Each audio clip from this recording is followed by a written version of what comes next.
Welcome to a journey through the extraordinary and often surreal events of World War II. Strap in as we uncover some of the craziest facts from one of the darkest chapters in human history. In the midst of global turmoil and conflict, imagination and innovation often take a wild turn. This was certainly the case during World War II, where the usual boundaries of warfare were pushed, sometimes into the realm of the truly bizarre.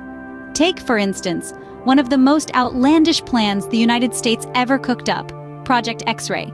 Yes, you heard that right, Project X-ray. But this wasn't about X-raying the enemy. No, it was about bats, specifically using bats as weapons. The brainchild of a dental surgeon named Little S. Adams. This plan aimed at weaponizing these nocturnal creatures by strapping tiny incendiary devices onto their bodies.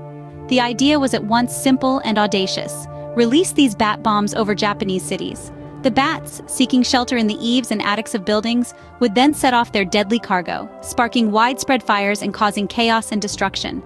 In a world at war, where every advantage was sought and no idea was too outlandish, Project X-ray was given the green light.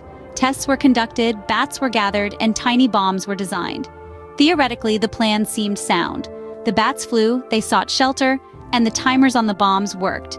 However, as with many things that seem good in theory, the practical application was another story.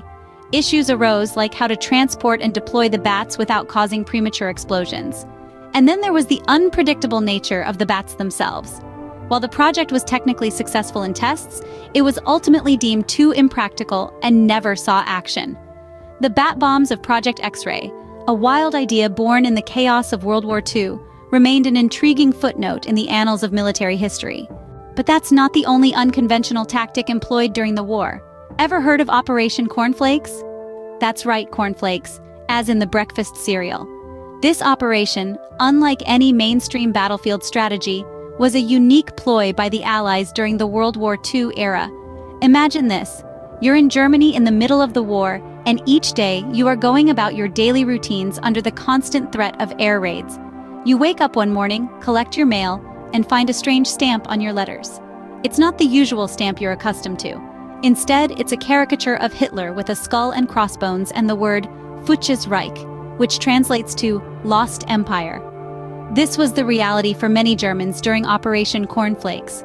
The operation was named after the breakfast cereal because the deliveries were made early in the morning, just as people were sitting down for breakfast. The aim was to disrupt the German postal system, but it was also a psychological warfare tactic aimed at creating dissent among the civilian population. The Allies used special planes that would drop bags of these fake letters near bombed mail trains.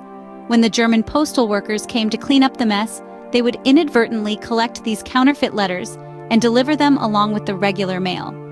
The letters contained anti-Nazi propaganda, showcasing the atrocities committed by the regime, and the fake stamps were designed to mock Hitler. The hope was that these letters would sow seeds of doubt in the minds of German citizens, leading them to question their leadership and the ideology they were fighting for. In this way, Operation Cornflakes was a war waged not on the battlefield, but in the minds of the people. It was an attempt to destabilize the enemy from within, using nothing more than paper and ink. The goal? To disrupt German postal services and spread dissent among the civilian population. So next time you sit down for a bowl of cornflakes, remember the unique role this breakfast staple played in the annals of World War II. Now let's talk about an unlikely hero, Sher Ami, the homing pigeon.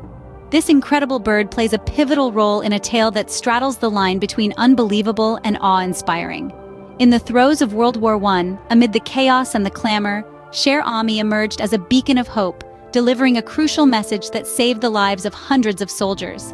The 77th Infantry Division, trapped behind enemy lines without food or ammunition, sent out a desperate plea for help strapped to Sher Ami's leg. Despite being shot, the pigeon continued its flight, ultimately delivering the message that led to the soldiers' rescue. Sher Ami, more than just a bird, became a symbol of resilience, a testament to the undying spirit of those who fight against all odds.